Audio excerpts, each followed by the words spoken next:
1 cup கோதுமை மாவு, அதுக்கப்புறம் உங்களுக்கு வந்து 1/2 கப் ப்ரௌன் சுகர், அதை அரைச்சி எடுத்தாச்சு. 3/4 கப் மில்க்கு, பட்டர் 2 டீஸ்பூன், அதுக்கப்புறம் மில்க்கு 3/4 கப் எடுத்திருக்கேன். வெண்ணிலா எசன்ஸு, பேக்கிங் சோடா, அதுக்கப்புறம் வெறும் பவுல் எடுத்துகிட்டு அதில் கோதுமை மாவு போட்டுட்டு இலச்சி பவுட்ரு போட்டிருக்கேன். ட்ரை இன்க்ரீடியன்ஸு நாட்டு சர்க்கரை போட்டாச்சு இதில்.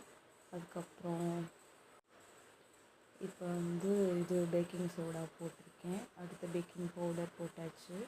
அதுக்கப்புறம் இப்போ வந்து சால்ட் ஆட் பண்ணியிருக்கேன். சால்ட் வந்து அதில் மென்ஷன் பண்ண மறந்துட்டேன். ஸோ அதனால் இப்போ எல்லாத்தையும் நல்லா மிக்ஸ் பண்ணிக்கோங்க. நல்லா ட்ரை இன்க்ரீடியன்ஸ்லாம் கலக்கிற மாதிரி மிக்ஸ் பண்ணிவிட்டு, அதுக்கப்புறம் என்ன பண்ணணுன்னா ஃபுல்லாக நல்லா மிக்ஸ் பண்ணிடணும். ஏன்னா ஸோ அது வந்து கொஞ்சம் இதாக இருக்காது, ஸ்பேட்சுலா மாதிரி ஒன்று இருந்தால் அதை வச்சு மிக்ஸ் பண்ணிக்கோங்க. கஸ்டர்ட் பவுடர் வந்து ஆப்ஷனல், அதனால தான் நான் அதில் மென்ஷன் பண்ணல. நான் ஒரு ஜஸ்ட் 2 டீஸ்பூன் போட்டிருக்கேன். வேணும்னா போட்டுக்கோங்க, இல்லாட்டி தேவையில்லை கஸ்டர்ட் பவுடர்.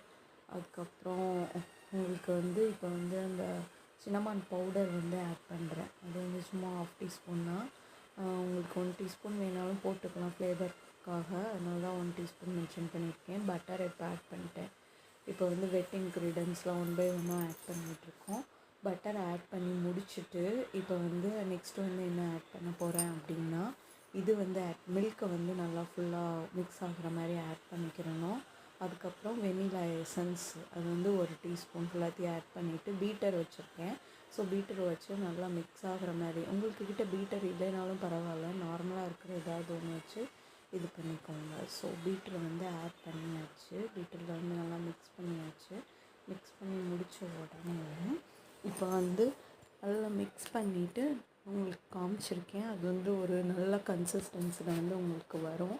அது வந்த உடனே எப்படி வந்து அந்த ட்ரேயில் வந்து ப்ளேஸ் பண்ணுறது அது எல்லாத்தையும் உங்களுக்கு நான் காமிக்கிறேன். இப்போ பீட் பண்ணுறது வந்து நல்லா அது பீட் ஆகணும். ஸோ அதனால தான் நான் இவ்வளோ நேரம் பீட் பண்ணிகிட்ருக்கேன். ஃப்ளேவருக்காக டுட்டி ஃப்ரூட்டி கொஞ்சம் ஆட் பண்ணியிருக்கேன். இப்போ பீட் பண்ணி முடித்தோடனே இந்த கன்சிஸ்டன்சியில் வந்திருக்கு. இப்போ ட்ரேயில் ப்ளேஸ் பண்ணி உங்களுக்காக கொட்டுறேன். ஸோ நானாக வீடியோ எடுத்ததுனால ஹோல்ட் பண்ணுறதுக்கு யாரும் இல்லை. ஸோ அதனால் ஒரு இது மேலே வச்சுட்டு நானாக உங்களுக்கு இது தெரியணுன்றதுக்காக இப்படி காமிச்சிருக்கேன். ஸோ அதனால தான் உங்களுக்கு ஆஃப் மட்டும் தெரியுது, வேறு எதுவும் இல்லை.